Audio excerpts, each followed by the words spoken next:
মুত্তাকি হতে পারো, যেন তোমরা আল্লাহওয়ালা হতে পারো।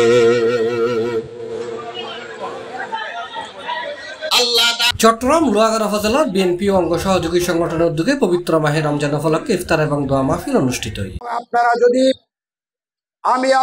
মার্চের 15 তারিখ উপজেলার কমিটি সেন্টারে এই অনুষ্ঠান অনুষ্ঠিত হয়। আমি মনে করি শতভাগ সফল না হয়। ইফতার ও দোয়া মাহফিলে উপস্থিত আছেন লোহাগাড়া উপজেলা বিএনপির আহ্বায়ক নাজমুল মুস্তাফা আমিন, উপজেলা বিএনপির সাবেক যুগ্ম সম্পাদক এটিএম জাহেদ চৌধুরী, সাবেক যুগ্ম আহ্বায়ক এম এ রহিম, আবু সেলিম চৌধুরী, উপজেলা বিএনপির যুগ্ম আহ্বায়ক এস এম আবু সাইদ চৌধুরী টিটু। এছাড়া উপস্থিত আছেন নুরুল আলম কোম্পানি, দক্ষিণ জেলা আলমা দলের আহ্বায়ক মৌলানা মুজিবুর রহমান, যুবদল আহ্বায়ক সাব্বির আহমদ সহ উপজেলার নেতৃবৃন্দ এবং বিভিন্ন ইউনিয়ন বিএনপির আহ্বায়ক, সদস্য সচিব সহ অঙ্গ সহযোগী সংগঠনের নেতৃবৃন্দরা উপস্থিত আছে। আমাদের নেতা বিএনপির প্রতিষ্ঠাতা মরহুম জিয়া রহমান চৌধুরীর সুযোগ্য পুত্র, তারুণ্যের অহংকার তারেক রহমান, উনিও চান বিএনপির ঐক্যবদ্ধ।